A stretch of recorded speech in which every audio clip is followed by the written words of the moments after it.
Saudara-saudaraku yang dikasih dalam Tuhan, saya mengajak kita merenungkan firman Tuhan dengan judul pelajaran dari Raja Yehu, semangat tanpa kedalaman. Artinya semangat yang besar tapi tidak sampai akhir. Saudaraku, dalam kisah Raja-Raja di 2 Raja-Raja pasal 10 ayat 29 dicatat, tetapi Yehu tidak menjauh dari dosa-dosa Yerobeam bin Nebat yang mengakibatkan orang Israel berdosa. Ia tidak menjauh dari anak-anak lembu emas yang ada di Betel dan yang ada di Dan. Saudaraku, Yehu adalah sosok yang penuh dengan api dan keberanian. Dia penuh dengan semangat dan dia sangat berani. Tuhan memakai dia untuk menghancurkan dinasti dari Ahab dan memberantas penyembahan berhala di Israel. Tapi ada satu masalah yang besar, saudara, dari Yehu, bahwa dia tidak sepenuhnya setia kepada Tuhan.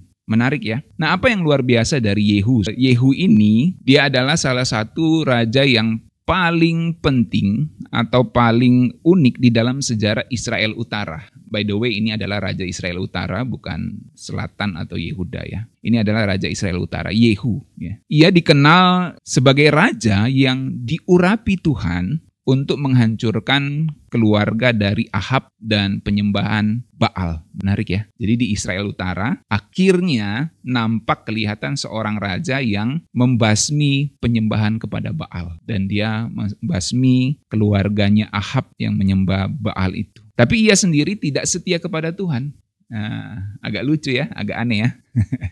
Mirip dengan beberapa raja yang sebelumnya kita pelajari. Dia sebagai Raja Israel Utara yang terkenal dengan penyembahan berhala, waktu jadi raja dia menghilangkan semua penyembahan terhadap dewa Baal, tapi ternyata si Yehu ini tidak sepenuhnya setia kepada Tuhan. Menariknya, Yehu ini adalah seorang panglima militer yang kemudian dipilih oleh Tuhan melalui Nabi Elisa. Jadi si Raja Yehu ini dipilih Tuhan melalui Nabi Elisa untuk menjadi Raja Israel dan menghancurkan keturunan dari Ahab karena dosa-dosanya Ahab itu. 2 Raja-Raja 9 ayat 1-13 kita bisa baca kisahnya. Jadi sesudah menerima panggilan ilahi, Yehu dengan cepat kemudian menjalankan tugasnya. Ini misi dari Tuhan kepada si Yehu ini melalui Nabi Elisa. Tugas darinya adalah yang pertama, dia harus membunuh Raja Yoram di Israel Utara. Raja sebelumnya ya yang kita pelajari. Kemarin tuh Yoram dari Yehuda, ada Yoram yang di utara, ya kan? Nah, jadi misi dari Raja Yehu ini setelah menerima panggilan ilahi adalah membunuh Raja Yoram terlebih dahulu, Raja Israel Utara. Ya, waktu itu belum jadi raja tentunya si Yehunya, dia jadi masih panglima. Kemudian dia membunuhnya dengan panah di lembah Yisrael. Kita baca itu di 2 Raja-Raja 9 ayat yang ke-24, saudara. Kemudian bukan hanya membunuh Raja Israel Utara saat itu, si Yehu ini kemudian disuruh juga untuk membunuh Raja Ahasia, Raja Yehuda yang saat itu menjadi raja. Ya. Yang kemudian Raja Ahasia ini kita tahu di beberapa waktu lalu itu bersekutu dengan keluarganya Ahab. Di 2 Raja-Raja 9 ayat 27 bisa kita baca itu. Jadi panglima perang dari ini disuruh untuk membunuh Raja Israel Utara, juga Raja Israel Selatan, Yehuda. Membunuh Yoram, membunuh Ahasia. Kemudian dia juga menjatuhkan Isabel dengan cara menyuruh pelayannya melemparkan Isabel itu dari jendela, lalu tubuh dari Isabel itu dimakan oleh anjing. Dan itu menggenapi nubuatan Nabi Elia kepada Isabel. Kita bisa baca kisahnya di 2 Raja-Raja 9 ayat 30-37. Jadi luar biasa ini si Yehu, saudaraku ya. Dia punya misi dari Allah melalui Nabi Elisa. Dan misi itu menggenapi apa yang Elia nubuatkan kepada Isabel. Jadi luar biasa ya. Kemudian Yehu ini juga membunuh 70 anak dari Raja Ahab dan menghancurkan seluruh keturunannya. Itu di 2 Raja-Raja 10 ayat 1 sampai yang ke-11. Jadi kalau saudara perhatikan di Israel Utara, rajanya tidak berdasarkan keturunan. Jadi diambil oleh orang lain. Kalau di Israel Selatan, Yehuda, itu pasti berdasarkan keturunan. Karena itu menggenapi perjanjian Allah kepada Daud. Nah kemudian Yehu ini akhirnya juga menipu dan membantai semua penyembah Baal. Jadi semua penyembah Baal itu dibantai oleh Yehu. Dengan mengundang mereka ke dalam kuil Baal, diundang kan, dipikir diajak menyembah Baal nih pengikut-pengikutnya, lalu dibantai. di dalam kuil Baal itu. 2 Raja-Raja 10 ayat 18 sampai 28. Jadi menarik sekali memang misinya Yehu ini, saudaraku ya. Misi Tuhan melalui Nabi Elisa kepada Yehu ini. Intinya membantai semua penyembah Baal. Tetapi menariknya Yehu ini tidak sepenuhnya berbalik kepada Tuhan. Meskipun Yehu dengan setia menjalankan penghakiman Tuhan atas Baalisme dan keluarga dari Ahab yang memang membawa Baalisme itu, ya maksudnya penyembahan kepada Baal atau pemahaman kepada Baal, ia sendiri, si Yehu ini tidak hidup sepenuhnya di dalam ketaatan kepada Tuhan Allah Israel. Jadi satu sisi dia menjalankan perintah Tuhan melalui Nabi Elisa, membantai semua Baal, tapi satu sisi dia tidak taat kepada Tuhan juga. Karena ia tetap membiarkan penyembahan berhala, dalam hal ini penyembahan kepada patung lembu emas di Betel dan di Dan yang digagas oleh Yorebeam, raja pertama Israel Utara. Ya, waktu pecah dari Salomo, Rehabeam selatan, Yehuda, Yorebeam di utara. Nah, Yorebeam karena takut nanti orang-orang lari pergi ibadah di Rehabeam, di Israel selatan, di Yehuda, dia bangun kuil sendiri kan. Kalau saudara ingat kisah Yorebeam, imam-imamnya bukan orang Lewi, dia pilih lagi imam sembarang, dari suku sembarang, lalu kemudian dia bangun Tuhannya, yaitu Tuhan dari lembu emas itu. Hampir sama seperti yang dibuat bangsa Israel waktu Musa naik ke Gunung Sinai. Jadi penyembahan kepada patung lembu emas. Bahkan si Yorebeam saat itu ngomong bahwa inilah yang membebaskan kamu. Inilah yang membebaskan kamu keluar dari Mesir gitu. Jadi luar biasa itu Yorebeam. Nah, warisan dari Yorebeam itu yang diikuti oleh si Yehu ini, saudara. Kan waktu itu kan banyak berhala-berhala, saudaraku ya. Bukan cuma Baal, tetapi ada patung lembu emas, ada lagi dewa-dewa yang lain. Milkon, Dagon, Baal, dan ada patung lembu emas. Nah itu beda, saudaraku ya. Yang dibasmi yang Baalisme, Baal-Baalnya, tapi patung lembu emas di Dan dan di Betel itu tetap dibiarkan oleh Raja Yehu ini. Jadi dia tidak sepenuhnya taat kepada Tuhan, itu poinnya. Ya. Itu kita bisa baca kisahnya di 2 Raja-Raja 10 ayat 29 sampai 31. Nah, akhirnya ada juga hukuman untuk si Raja Yehu ini. Walaupun dia menjalankan misi Tuhan yang diberikan kepadanya melalui Nabi Elisa, tapi karena dia tetap mempertahankan penyembahan kepada patung lembu emas di Betel dan di Dan, maka karena setengah hati dia mengikut Tuhan, keturunannya diperbolehkan memerintah bangsa sampai generasi keempat. Jadi generasi keempat dari Yehu itu akhirnya memerintah sampai generasi keempat saja. Itu karena dia setengah hati kepada Tuhan. Padahal kalau dia sepenuh hati, bisa jadi dia keturunannya akan memerintah terus di Israel Utara ya. Tetapi kerajaan Israel akhirnya mulai melemah akibat serangan dari bangsa Aram. Itu kita bisa baca 2 Raja-Raja 10 ayat 32 sampai 36. Yehu akhirnya meninggal setelah dia memerintah selama 28 tahun. Cukup lama, saudaraku ya. Tuhan tetap menghargai dia juga gitu karena menjalankan misi Tuhan melalui Nabi Elisa membantai Baal. Tetapi karena dia tetap mempertahankan penyembahan kepada patung lembu emas, akhirnya keturunannya hanya memerintah sampai generasi keempat. Dan dia memerintah selama kurang lebih 28 tahun, saudaraku ya. Ini si Raja Yehu ini, saudara. Jadi poinnya adalah hatinya tidak sepenuhnya mencari Tuhan sebenarnya. Walaupun dia menjalankan misi membantai Baal. Nah, apa pelajaran dari Yehu ya?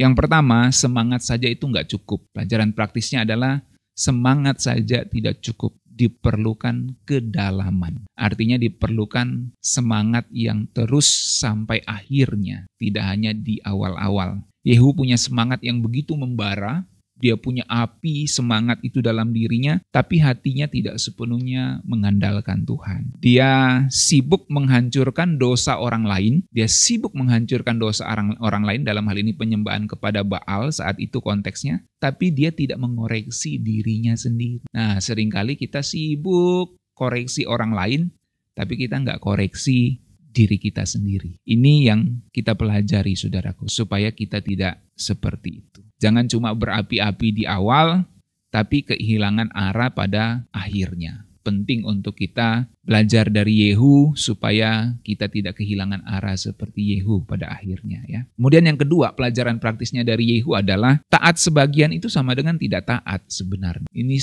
hampir semua raja-raja Israel itu poinnya bicara tentang ketaatan, saudaraku ya. Mulai dari Saul, ketaatan itu mahal, dan ketaatan setengah-setengah itu sebenarnya bukan ketaatan. Ya. Jadi taat sebagian itu sama dengan tidak taat. Yehu melakukan sebagian perintah Tuhan, tetapi tetap mempertahankan berhala yang lain. Dia membasmi berhala Baal, tapi dia mempertahankan berhala lembu emas, saudaraku. Jadi dia tidak sepenuhnya taat kepada Tuhan untuk menghapus berhala dari Israel Utara. Jadi taat setengah-setengah bukanlah ketaatan sejati. Kalau Tuhan minta kita 100%, saudaraku, maka jangan kasih 50%. Ketaatan yang setengah-setengah adalah ketidaktaatan. Jadi kalau Tuhan ajarin kita untuk memberikan segenap kehidupan kita, maka jangan kasih setengah-setengah. Yang ketiga, jangan terjebak di dalam kebiasaan lama. Nah, inilah yang menjadi perjalanan hidup Yehu. Dia terjebak dalam kebiasaan lama dari Yerobeam. Dia membantai penyembahan berhala kepada Baal yang dimulai di Raja Ahab, yang dipopulerkan oleh Raja Ahab ke seluruh Israel Utara, tapi dia mempertahankan penyembahan kepada lembu emas yang diwariskan oleh Yerobeam. Jadi Yehu menghancurkan penyembahan Baal tapi tidak membiarkan berhala anak lembu emas, dan itu artinya dia mengganti satu dosa dengan dosa lainnya. Menarik ya, kita hapuskan berhala dari Ahab ini, si Baal ini, kita hapuskan. Tapi dia ganti dengan berhala patung lembu emas. Dengan kata lain, satu dosa dia singkirkan, tapi dia ganti dengan dosa lainnya. Ini maksudnya saudara, jangan terjebak di dalam kebiasaan-kebiasaan lama. Kita menolak dosa-dosa yang lain, tapi kita membiarkan dosa-dosa lama menguasai diri kita. Nah, jangan terjebak dalam kebiasaan lama seperti itu, karena penyembahan kepada patung lembu emas itu diluan karena di zaman Yerobeam. Gitu. Nanti Baal itu agak belakangan. Penyembahan kepada Baal agak belakangan karena dibawa oleh Ahab atau dipopulerkan oleh Ahab melalui Isabel, saudaraku ya. Jadi jangan cuma buang dosa yang baru bahkan yang lama, tapi pelihara dosa-dosa yang lain. Bahkan mungkin yang lama kita buang, kita ambil yang baru, saudaraku ya.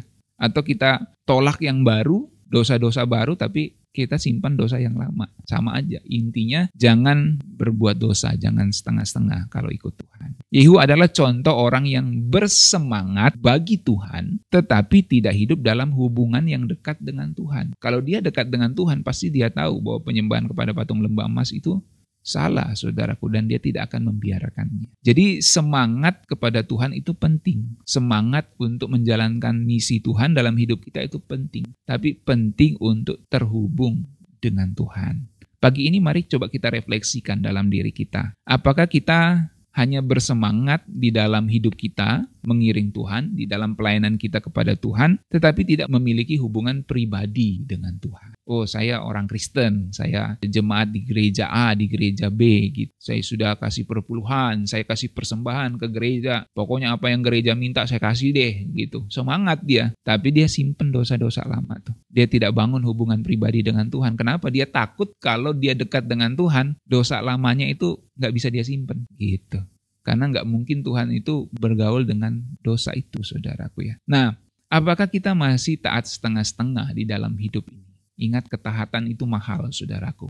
Dan sesuatu yang mahal itu pasti sangat mulia dan sangat susah untuk kita capai. Ya. Tetapi memang taat itu tidak boleh setengah-setengah. Karena ketaatan yang setengah-setengah sebenarnya bukanlah ketaatan. Apakah kita masih mempertahankan dosa-dosa lama dalam hidup kita? Atau mungkin kita menolak dosa baru tapi terus menjalankan dosa-dosa lama dalam hidup kita yang seharusnya sudah kita tinggalkan. Jangan kita seperti Yehu yang semangat menjalankan misi Tuhan dalam hidupnya, tapi sebenarnya dia masih menyimpan dosa-dosa yang lama, yaitu dalam hal ini penyembahan kepada patung lembu emas. Nah, hari ini mari kita jangan cuma semangat, tapi pastikan hati kita benar-benar dekat dengan Tuhan. Kiranya kisah dari Raja Yehu ini akan menolong kita semua untuk berefleksi, untuk melihat bagaimana perjalanan hidup kita. Apakah kita seperti Yehu dan raja-raja Israel atau raja-raja Yehuda yang lainnya juga? Bagaimana dengan perjalanan hidup kita? Bagaimana kita berurusan dengan Tuhan? Apakah kita taat sepenuhnya atau